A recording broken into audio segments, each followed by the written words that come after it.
Always unique, totally interesting, sometimes mysterious.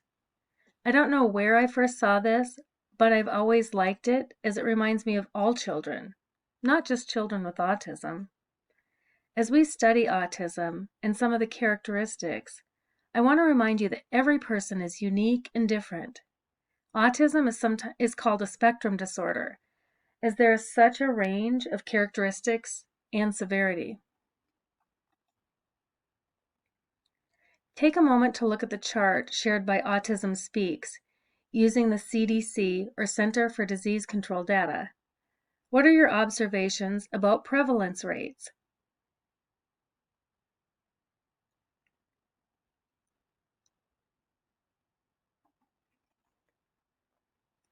Prevalence in the U.S. is estimated at 1 in 68 births in 2016. It's predicted at 1 in 59 births in 2018 by the CDC, and that data just came out in 2019. We know boys are 4 to 4.5 times more likely to be identified with autism spectrum disorder than girls. And that's true in any classroom that you work with. When you're working with students with this diagnosis, you'll typically work with 4 to 5 boys for every girl. Autism occurs in all racial, ethnic, and socioeconomic groups. Most children with the autism spectrum disorder diagnosis are diagnosed after the age of 4, even though it can be diagnosed as early as 18 months. There is a real urgency for early diagnosis as it allows children access to services during critical developmental years in early childhood. Let's take a look at IDEA, the Individuals with Disabilities Education Act, and look at their definition for autism.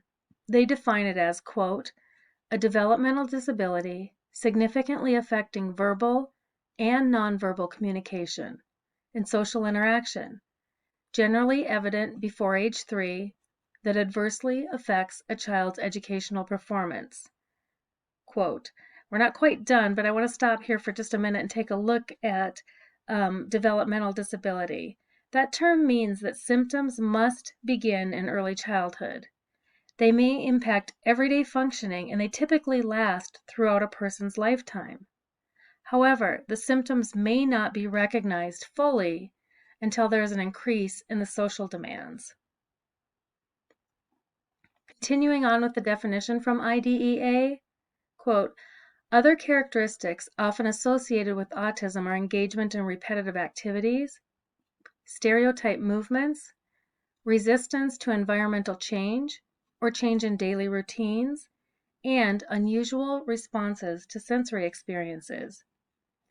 The term autism does not apply if a child's educational performance is adversely affected primarily because that child has an emotional disturbance as identified by IDEA, end quote. IDEA rounds out this definition by noting that a child who shows the characteristics of autism after age 3 could be diagnosed as having autism if the criteria above is satisfied. Medical professionals use the Diagnostic and Statistical Manual, DSM for short, for diagnosis. There were significant changes in the previous 4th edition of the DSM and the now current 5th edition of the DSM. Those changes are based on clinical expertise and research literature.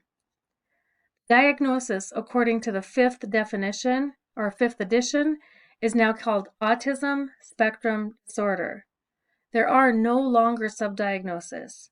Like in the previous or old DSM-4 edition, the diagnoses were autistic disorder, Asperger disorder, or pervasive developmental disorder not otherwise specified, just to name a few.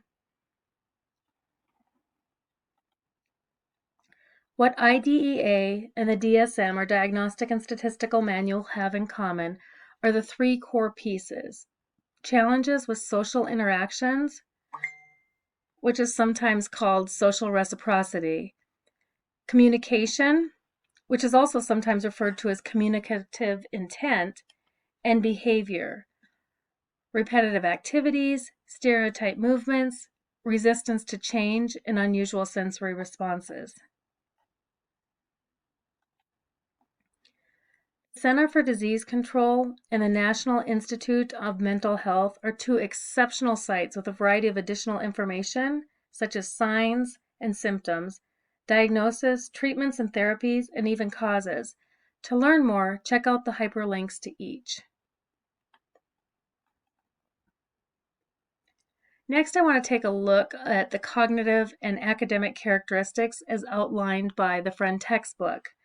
And before we get started with the characteristics, I want you to note that students all can have different patterns or irregular patterns of strengths in some areas and deficits in others.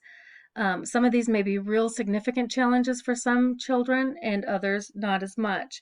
But that first characteristic we're going to take a look at is rote memory, which really means easily remembering something without necessarily understanding the meaning. Students can have real extensive memories and remember things for a long period of time, and it gives an impression that they understand things, but maybe they don't. Some specific examples are: I had a student who would recall and recite entire episodes of the SpongeBob cartoon. He could start from the beginning and go all the way through the end. But if I asked him a specific question about why Squidward did something particular to SpongeBob, he couldn't answer the question. He could just go back and recite scenes, but didn't really have an understanding of the movie. Sometimes students can recall dates or solve math formulas. They know maps extensively or dictionaries. I had a student one time who was memorizing all the terms in the dictionary, and he was up to F, and he could tell you the definition of a friend. But if I asked him, what is something nice a friend could do, or what are some characteristics of friends, he really didn't have an understanding of what a friend was. Or kids who can memorize a menu, but not necessarily be able to use the information to order something off the menu. A second characteristic is theory of mind, and that is the inability to understand that others have their own thoughts or points of view. The inability to maybe put yourself in someone else's shoes. Oftentimes, kids will have difficulty explaining their behavior or explaining the behavior of others, predicting the emotions or the behavior of others, comprehending the perspective of someone else.